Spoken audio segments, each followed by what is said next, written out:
Assalamualaikum rahmatullahi wa barakatuh guys. It is Nafeesa Fiaz here and you are watching the psych exam series. If you are looking forward to take any psychological exam, then welcome. This is the right place for you. This is the next video of our ongoing series in which we are discussing the past papers of psychology. In this particular video, we will discuss the remaining portion of CSS Psychology of the year 2002. So without wasting further time, let's get to it. Our first question of today's video is the most frequently occurring major psychological disorder is. तो कौन सा psychological disorder इनमें सबसे ज़्यादा prevalent होता है? Phobias, schizophrenia, depression, bipolar disorder.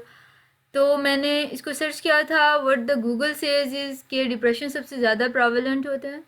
लेकिन जब DSM-5 की स्टैटिस्टिक्स जो मैंने यहाँ पे कुछ लिखी हुई भी हैं, उनके अकॉर्डिंग अगर आप देखें तो स्पेसिफिक फोबियाज 7 to 9% तक होते हैं. ठीक है. और जो डिप्रेशन होता है DSM के अकॉर्डिंग वो 7% प्रेवलेंट होता है. और इसी तरह स्किज़ोफ्रेनिया 0.3 to 0.7, तो ये तो बिल्कुल हो ही नहीं सकता. और लास्ट वन जो बाइपोलर है वो 2.7% इसकी प्रेवलेंस होती है, बाइपोलर 1 और बाइपोलर 2 दोनों को मिला के. ठीक है.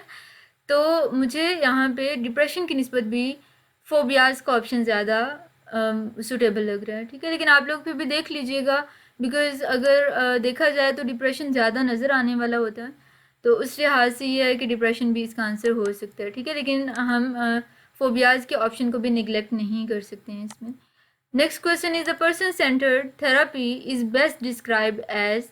जो पर्सन सेंटर्ड थेरापी है, कार्ल रॉजर्स वाली थेरापी, वो उसको आप बेस्ट कैसे डिस्क्राइब करेंगे? वो नॉन डायरेक्टिव होती है. ठीक है. स्ट्रक्चर्ड नहीं होती है, वो कन्फ्रंटेटिव भी नहीं होती है. कॉग्निटिव थेरापिस्ट जो होते हैं वो कन्फ्रंटेटिव होते हैं. ठीक है. स्ट्रक्चर्ड लाइक आपने फुली स्ट्रक्चर किया हुआ है, लेकिन ये पर्सन सेंटर्ड वाले स्ट्रक्चर नहीं करते हैं. तो नॉन डायरेक्टिव का क्या मतलब होता है कि जो थेरापिस्ट है वो नहीं बताएगा कुछ भी करने के लिए. ठीक है. वो क्लाइंट को कहेगा कि जो आपका प्रॉब्लम है सॉल्व उसे आप खुद ही करोगे, मैं जस्ट आपको असिस्ट कर दूंगा. ठीक है. तो उसको डायरेक्ट नहीं करता अपने क्लाइंट को. उसके बाद है systematic desensitisation is use in the treatment of. तो क्यों यूज़ करते हैं सिस्टमेटिक डिसेंसिटाइजेशन को? आप फोबियाज को ट्रीट करने के लिए ज़्यादातर. ये क्वेश्चन तो पहले भी काफ़ी दफ़ा आ चुका है, मैंने पहले भी इसको डिस्कस किया हुआ. Guilford structure of intellect model of intelligence is notable because. सबसे पहले तो पता होना चाहिए उसने मॉडल दिया कौन सा था. ये अगर आप यहाँ पे देखें, ये मॉडल था गिलफोर्ड का. बेसिकली उसने, ये सिंपल सा है लेकिन यहाँ पे ज़्यादा कॉम्प्लेक्स लग रहा है. उसने कहा क्या था कि जो हमारी इंटेलिजेंस होती है ना, उसको 3 पार्ट्स में डिवाइड किया जाता है. एक कंटेंट होता है. ठीक है. एक प्रोडक्ट होता है और एक ऑपरेशन होता है. ये 3 बेसिक डायमेंशंस होती हैं हमारी इंटेलिजेंस की. ठीक है.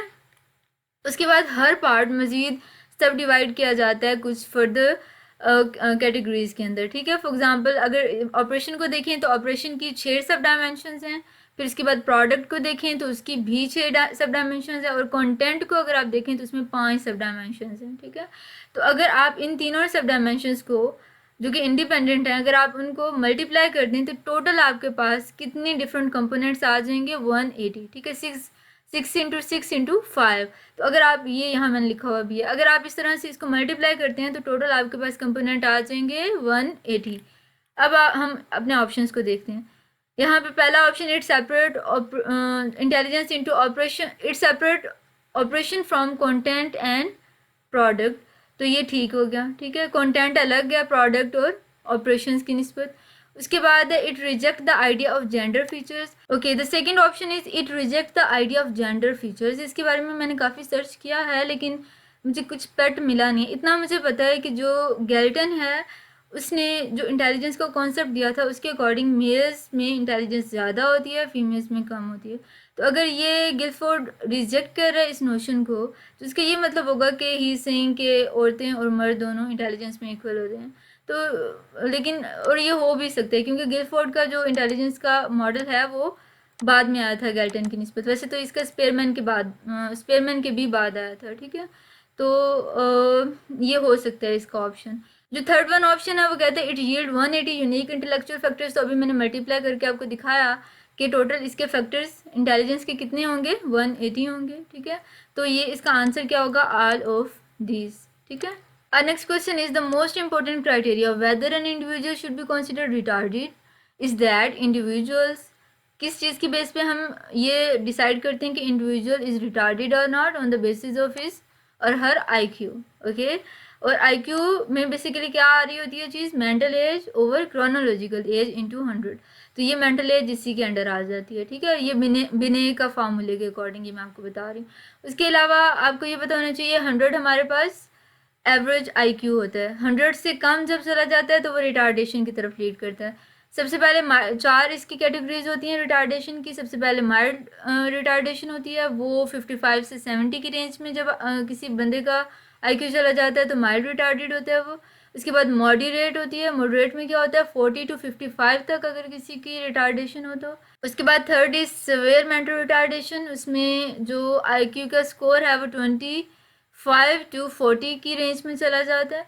And at the last is the profound mental retardation जिसमें IQ 25 से भी कम होता है ठीक है तो ये चार स्टेजेस हैं ये इन वन वे और अनदर आ जाती हैं पेपर में तो इनको आप अच्छे से देख लें our next question is improve job satisfaction result in dash work performance and dash in turnover तो यहाँ पे बेसिकली ये पूछ रहे हैं कि जब जॉब सेटिस्फेक्शन इंक्रीज होगी इम्प्रूव होगी तो उसका इम्पैक्ट परफॉर्मेंस पे क्या होगा ऑफ कोर्स परफॉर्मेंस इंक्रीज हो जाएगी बंदा सेटिस्फाइड है परफॉर्मेंस इन्हेंस हो जाएगी उसके बाद टर्नओवर पे जॉब सेटिस्फेक्शन का क्या इम्पैक्ट होता है तो टर्नओवर डिक्रीज हो जाएगी क्योंकि इन दोनों का स्टडीज़ कहती हैं नेगेटिव रिलेशनशिप होता है तो इसका आंसर क्या होगा सी ठीक है next question some employers allow their employees to create their own schedules within set parameters this is called तो इसको हम क्या कहते हैं फ्लेक्स टाइम कहते हैं ये बड़ा इंटरेस्टिंग और बहुत मज़े का कॉन्सेप्ट है इसमें क्या होता है कि जो हमारा ट्रेडिशनल सिस्टम है वर्क अरेंजमेंट का अगर आप फॉर एग्जांपल आप कहीं जॉब करें तो आपको क्या कहेंगे ये टाइम है 9 बजे आना है आपने जी 5 बजे आप जा सकते हैं ठीक है लेकिन फ्लेक्स टाइम आवर्स में क्या होता है आप खुद अपना टाइम सेट कर सकते हैं आप खुद ये डिसाइड कर सकते हैं कि आपने काम पे 10 बजे जाना है या 12 बजे जाना है उनको जो कंपनी वाले हैं उनको जस्ट आपकी परफॉर्मेंस से गर्ज होती है ठीक है उसके अलावा इनका एक कोर टाइम पीरियड भी होता है कोर पीरियड फॉर एग्जांपल वो सेट कर देते हैं कि 12 बजे से लेके 3 बजे तक फॉर एग्जांपल वो कोर टाइम पीरियड है तो उस टाइम पे आपको प्रेजेंट होना चाहिए ठीक है जॉब पे उसके आगे पीछे आपकी मर्ज़ी है आपने लाइक किस तरह से काम करना है किस टाइम पीरियड में काम करना है अगर फॉर एग्जांपल आप लंच के लिए किसी भी टाइम पे जाना चाहते हैं तो आप उठ के जा सकते हैं आपने बच्चों को पिक करने के लिए जाना है तो आप जा सकते हैं तो ये इनका flex time like flexible time hours होते हैं इनके तो इसके अलावा यहाँ पे बैंडविड्थ टाइम होता है ये आपको बता देंगे कि सुबह 5:30 से लेके रात के 7:30 बजे तक आपके पास टाइम है इसके दरमियान में काम ख़त्म करना है ठीक है जब मर्ज़ी स्टार्ट करें जब मर्ज़ी एंड करें दे doesn't have any issue with that उसके अलावा एक फ्लेक्सिबल प्लेस का भी जो है फ्लेक्स प्लेस का एक कॉन्सेप्ट होता है उसमें ये होता है कि आप किसी भी जगह पे काम कर सकते हैं वो भी कुछ जगहों पे फैसिलिटी अवेलेबल होती है उसके बाद नेक्स्ट क्वेश्चन है all of the following are some of the major sources of work except तो यहाँ पे वर्क लिटिल कंट्रोल जब भी आपका कंट्रोल कम होगा किसी भी सिचुएशन पे आपकी स्ट्रेस इंक्रीज हो जाएगी ठीक है शिफ्ट वर्क में क्या होता है कि आपने पहले आप दिन में काम करें आपको कहा जा रहा है रात को भी काम करो ठीक है यहाँ फॉर एग्जांपल डॉक्टर्स हैं तो उनकी शिफ्ट चेंज होती रहती है तो उसके नतीजे में उनको स्ट्रेस फेस करनी पड़ती है उसके बाद हाई डिसीजन लैटिट्यूड ये मैं आपको बताती हूँ क्या होता है डिस्क्रिमिनेशन क्या होता है उसमें अनफेयर ट्रीटमेंट किया जाता है प्रेजुडिशियल ट्रीटमेंट होता है और वो क्यों होता है फॉर एग्जांपल किसी की जेंडर की बेस पे किसी की एज की बेस पे सेक्सुअल ओरिएंटेशन की बेस पे जो आप ट्रीटमेंट कर रहे होते हैं बिहेवियर शो कर रहे होते हैं दैट इज़ व्हाट डिस्क्रिमिनेशन उसके बाद हाई डिसीजन लैटिट्यूड है डिसीजन लैटिट्यूड बेसिकली क्या होता है इसमें आपका कंट्रोल देखा जा रहा होता है लाइक आपकी अथॉरिटी चेक की जा रही होती है इधर यू हैव हाई अथॉरिटी और नॉट ठीक है अगर तो आपकी अथॉरिटी हाई है आपके ऑर्गेनाइजेशन में ही जो भी आप काम कर रहे हैं ठीक है तो आपका जो डिसीजन लैटिट्यूड होगा वो क्या होगा हाई होगा ठीक है तो ऑन द अदर हैंड अगर आपकी अथॉरिटी कम है आप किसी के अंडर काम कर रहे हैं तो एज ए रिज़ल्ट आपकी जो डिसीजन लैटिट्यूड होगा that would be low okay तो ये कॉन्सेप्ट एक्सप्लेन करता है कि और जब आपकी अथॉरिटी ज़्यादा होती है तो आपकी स्ट्रेस कम होती है ऐसे ही होता है ना और जब आपके पास अथॉरिटी कम होती है तो स्ट्रेस का लेवल इंक्रीज़ होता है तो यहाँ पे हाई डिसीजन लैटिट्यूड की वजह से हमारी स्ट्रेस कम होती है Our next question says that bonuses, recognition, award, praise, time off, like ये सारी जो चीज़ें हैं ये मोटिवेशन को इम्प्रूव करती हैं। तो क्यों इम्प्रूव कर रही होती हैं ये मोटिवेशन को? क्योंकि ये सारी चीज़ें एज अ रीइंफोर्सर काम कर रही होती हैं, ठीक है। तो ये रीइंफोर्समेंट के प्रिंसिपल पे काम करते हुए मोटिवेशन को इन्हेंस कर देती हैं। Our next question says that the Binet-Simon scale was adapted for American use by। तो बिने साइमन स्केल के सबसे पहले तो आपको ये पता होना चाहिए कि ये बनाया किसने था। ये फ्रांस में रहने वाला एक साइकोलॉजिस्ट था अल्फ्रेड बिने और उसका स्टूडेंट था थियोडोर साइमन। उन्होंने मिलके 1905 में सबसे पहले बनाया, ठीक है। उसके बाद क्यों बनाया? क्योंकि उस टाइम पे फ्रांस की गवर्नमेंट ने कुछ एजुकेशनल लॉज में चेंजिंग की, तो कुछ बच्चे उनके साथ कीप अप नहीं कर पा रहे थे ना, तो ये कहा गया कि आप उनको आइडेंटिफाई करें। तो इस वजह से ये स्केल बनाया गया। फिर उसके बाद अमेरिका में स्टैनफोर्ड यूनिवर्सिटी से लिवर्स्टरमन ने अपने कुछ कोलीग्स के साथ मिलकर बिने साइमन स्केल को ट्रांसलेट किया इनटू इंग्लिश, क्योंकि पहले वो किस में था? फ्रेंच लैंग्वेज में था। तो बाद में ट्रांसलेट कर दिया गया इनटू इंग्लिश।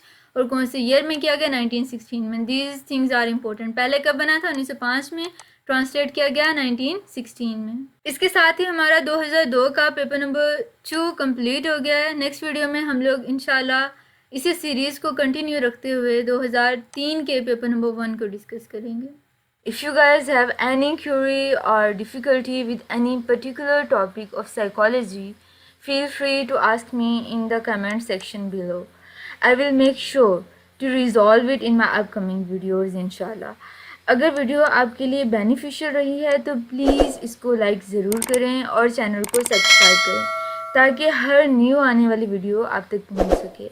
अपना बहुत ख्याल रखिएगा। मिलते हैं अगली वीडियो में, तब तक के लिए अल्लाह हाफिज़।